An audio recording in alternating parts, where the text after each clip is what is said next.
Hi, this is James Sedley. Welcome back to the Living in Savannah channel. In today's episode, it's going to be a companion piece to my recent posting about the pros of living in the landings here on Skidaway Island. Today, I want to talk about some of the cons of living in Savannah, basically laying out a few reasons why, even though the landings is a pretty special place, it just might not be right for you, so that in the interest of full disclosure, we can focus our search on your behalf in areas that might be a better fit. As always, I appreciate you tuning in, and certainly please do like, subscribe, and share with those who might also be interested in the channel and the discussions that I have here.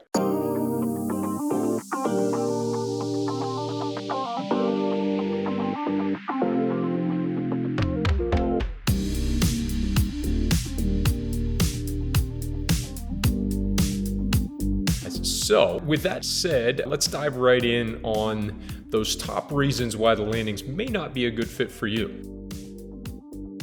Number one, the weather. Obviously, weather's all relative in the way that people look at it, but it does get chilly at times here in the Savannah area during the winter months. So if you're looking for beach weather in January, for example, you're going to want to look a bit farther south. Average highs in the coldest months of December and January here are going to be in the low 60s, with the lows dropping into the 40s typically. On the flip side, July is going to be in the 90s routinely, with some of those days in June and August as well. So, if those sweltering temps or the somewhat chilly temps are not necessarily your thing, you're either going to want to have a plan for getting away if you decide that Savannah is right for you, or you're going to want to focus your home search elsewhere. Number two, beaches. Speaking of beach weather, Tybee is the only readily accessible beach in the area, and it's roughly a 40-minute drive from Skidaway Island. There are some great beaches accessible by boat only that are closer, but of course, if you're not a boater, it's a bit of a commute out to Tybee. So just keep that in mind. Tybee is amazing, but it's not right next door here to the landings.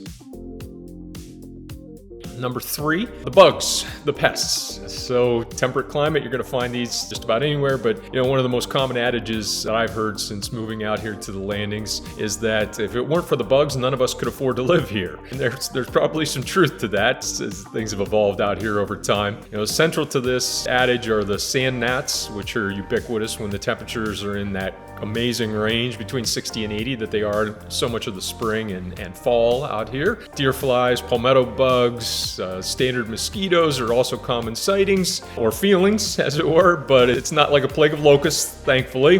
Just keep that in mind as well. Number four, island living. So while there are other pockets of homes on Skidaway Island, the landings and its nearly 5,000 homes really dwarfs these other much smaller communities. So if the idea of living on a smallish island in a community of that size makes you start to feel perhaps a little bit claustrophobic, you might want to look elsewhere. To be fair, within 5 different clubhouse complexes in the landings itself, with different dining and recreational options, and the village right nearby, the village at Skidaway Island, which is just a golf cart ride away, which has a grill and bar, pub, Publix, and about everything else that you might need, drugstore, numerous banks, etc. It's not like you have to leave the island to experience civilization and convenience, but you are going to see a lot of the same faces frequently unless you cross over that bridge to Savannah. That brings us to the fifth and final reason why the landings might not be a good fit for you, and that is home remodeling projects. With the landings turning 50 in 2022, there are definitely a fair share of homes that are going to come to market here that are in need of a first or second or even third remodel or update depending upon their history. Generally we're not talking about teardowns, but pending your particular taste, you might really want to consider budgeting somewhere in 6 figures to bring your new landings home up to your standards. Replacing a kitchen, replacing a bath, or both, or one or more baths. These are the kinds of things that you might need to do to open things up a bit and make it feel like a more modern home. So definitely you can see how those numbers will add up fairly frequently and fairly quickly.